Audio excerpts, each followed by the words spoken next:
കണ്ണൂർ പയ്യന്നൂരിൽ പൂട്ടിയിട്ട വീട് തകർത്ത് വൻ കവർച്ച. 9 ലക്ഷം രൂപയുടെ സ്വർണ്ണാഭരണങ്ങൾ കവർന്നു. കണ്ടങ്ങാളി സ്വദേശി മധുസൂദനന്റെ വീട്ടിലാണ് മോഷണം നടന്നത്. പോലീസ് അന്വേഷണം തുടങ്ങി.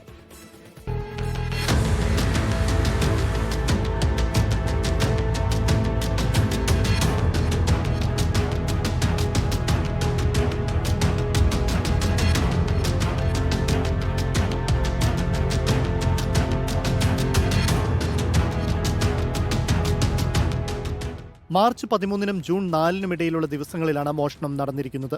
ഈ സമയം വീട് പൂട്ടിക്കിടക്കുകയായിരുന്നു. മധുസൂദനന്റെ ഭാര്യയ്ക്ക് അസുഖമായതിനാൽ കഴിഞ്ഞ 2 മാസത്തിലധികമായി മംഗളൂരുവിലെ ആശുപത്രിയിലാണ്. ഇന്നലെ വൈകിട്ടോടെ വീടിന്റെ വാതിൽ തുറന്നു കിടക്കുന്നത് ശ്രദ്ധയിൽപ്പെട്ട ബന്ധു മധുസൂദനനെ വിവരമറിയിക്കുകയായിരുന്നു. ഇന്ന് രാവിലെ സ്ഥലത്തെത്തിയപ്പോഴാണ് മോഷണം നടന്നതായി അറിയുന്നത്. വീടിന്റെ മുൻവശത്തെ വാതിലിന്റെ പൂട്ട് തകർത്താണ് മോഷ്ടാക്കൾ അകത്തു കടന്നത്. കിടപ്പുമുറിയിലെ അലമാരയിൽ സൂക്ഷിച്ചിരുന്ന വസ്ത്രങ്ങൾക്കിടയിൽ പച്ച നിറത്തിലുള്ള പ്ലാസ്റ്റിക് കവറിൽ പൊതിഞ്ഞു വെച്ചിരുന്ന ആഭരണങ്ങളാണ് നഷ്ടപ്പെട്ടത്.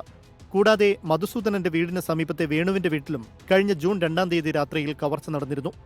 ജൂൺ 2-ന് രാത്രി 9:30-ക്ക് ശേഷമാണ് വേണു വീട് പൂട്ടി അന്നൂരിലുള്ള മകളുടെ വീട്ടിലേക്ക് പോയത്. രാവിലെ തിരിച്ചെത്തിയപ്പോഴാണ് വീടിന്റെ വാതിൽ കുത്തിത്തുറന്ന നിലയിൽ കണ്ടത്. ഷെൽഫിൽ സൂക്ഷിച്ചിരുന്ന സ്വർണ്ണക്കമ്മൽ നഷ്ടപ്പെട്ടതായി പോലീസിൽ നൽകിയ പരാതിയിലുണ്ട്. വീട്ടുടമ നൽകിയ പരാതിയുടെ അടിസ്ഥാനത്തിൽ പയ്യന്നൂർ പോലീസ് കേസ് രജിസ്റ്റർ ചെയ്ത് അന്വേഷണം ആരംഭിച്ചിട്ടുണ്ട്.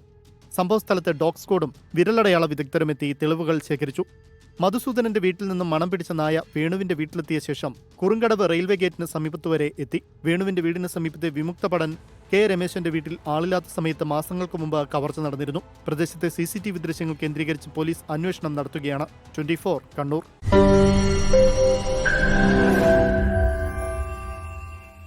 ലോകത്തെവിടെയായാലും ഏത് സമയത്തും 24 വാർത്തകളും ഓഗ്മെന്റഡ് റിയാലിറ്റി പാക്കേജുകളും എക്സ്പ്ലെയിനറുകളും വിശദമായി കാണാൻ ഞങ്ങളുടെ YouTube ചാനൽ നിങ്ങൾക്ക് സബ്സ്ക്രൈബ് ചെയ്യാം.